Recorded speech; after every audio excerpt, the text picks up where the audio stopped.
Sa kauna-unahang pagkakataon, inilatag ni MILG Minister Jordan Bayam ang totoong kwento sa likod-an niya ng pagpapalit ng liderato sa BARMM at ang pagkakatalaga kay Abdul Rauf Makakua bilang bagong Chief Minister ng rehiyon.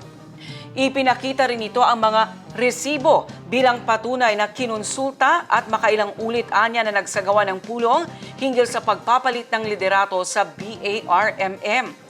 Bakit nga ba kinailangang magpalit ng leadership? Alamin sa report. The first consultation was done.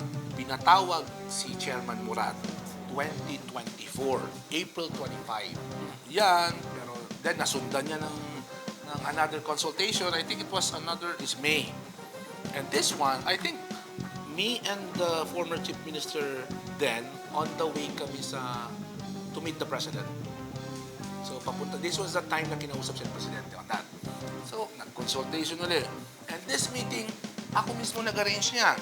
The governor siya, dalawang governor din. Jun Tamayo was there. Me and Chairman Murad.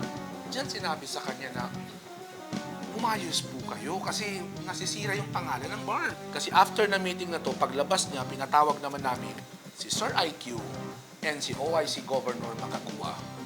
And this time, sinabi na sa kanila, okay, the President wants Makakua to be the next Chief Minister. Walang iba. Gusto niya MILF pa rin, pero ayusin niyo yung mga issues sa barn. Ipinakita ni MILG Minister Jordan Bayam sa news team ang anyay mga resibo ng mga serye ng konsultasyon na isinagawa ng gobyerno sa MILF hinggil sa pagpapalapit ng liderato sa Bangsamoro Autonomous Region in Muslim Mindanao. It's not entirely true na walang consultation.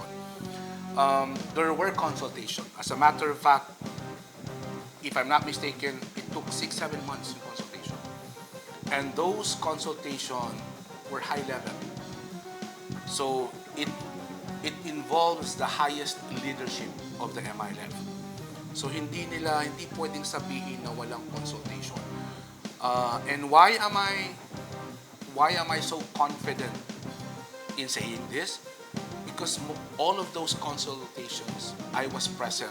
So hindi to kwentong barbero o kwentong trolls or ikinwento lang sa akin. I witnessed it and may resibo. Sabi nga ng mga millennials, may resibo po lahat ng nangyaring consultation na yon.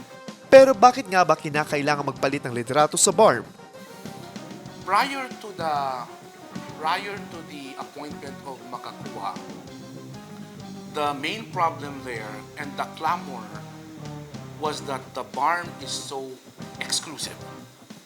The LGUs na dapat sana yun yung partner ng BARM para mas lalo pa siyang maging effective. Tapos kasi ibababa niya yung lahat ng mga program niya doon. The complaints then of the governors is that hindi sila sinasama, hindi sila consulted, and all of those are being reported to the national government. Was that the reason why there was a need? Not only that, hindi siya yung naging trigger kung bakit nagkaroon ng nakita ng national government na baka kailangan muna magpalit.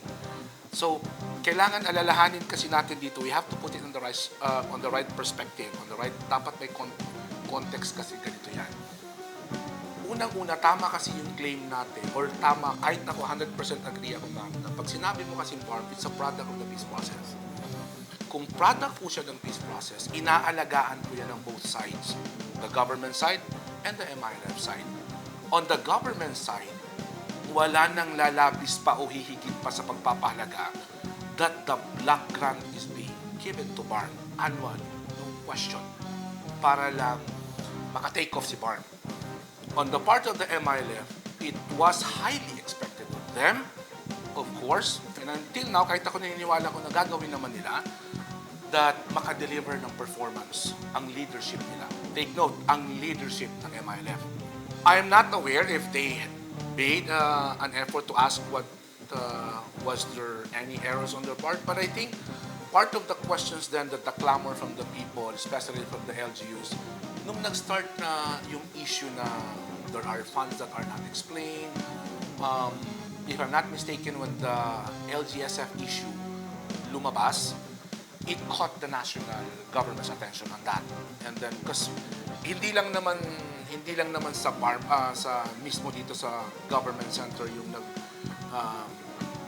pinag-uusapan yan, pero the different provinces are also clamoring and asking, so anong nangyari doon? Bakit yun? So, doon pumapasok yung sinasabi kong hindi naman when that magnitude of a problem ang lumalabas, you cannot expect the national government to sit idle and do nothing. Kasi kung ako si Bangsamoro, and then nakita ko yun na may problema at wala kang ginawa na, sisisihin din kita national government.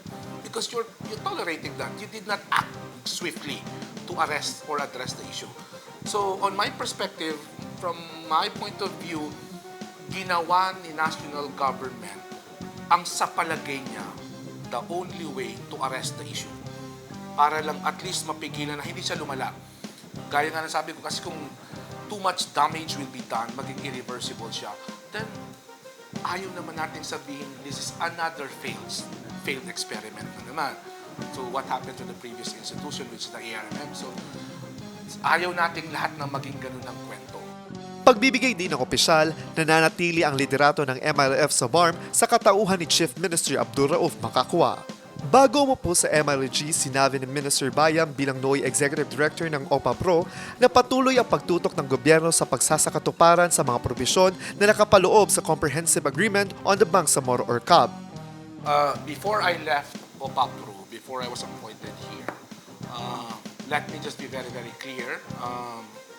The administration is still very much supportive that the completion of the Bangsamoro peace process, especially the CAB, will be delivered at matupad lahat kung ano yung mga napagkasunduan. Unfortunately, at the moment kasi wala pang, hinihintay na lang na magkaroon ng kasi ang last na naging reason kung bakit na-delay is because the panel chair on the other side of which is the government side, is wala pang na-identify doon na panel chair. So, I'm confident naman na as soon as there will be a new panel chair, then tuloy-tuloy na yan. It will take off na again in terms of the implementation, in terms of decommissioning. Kasi yan na lang, as far as I know, yan na lang hinihintay din ng both parties. Marcus Uy, iMinds Philippines.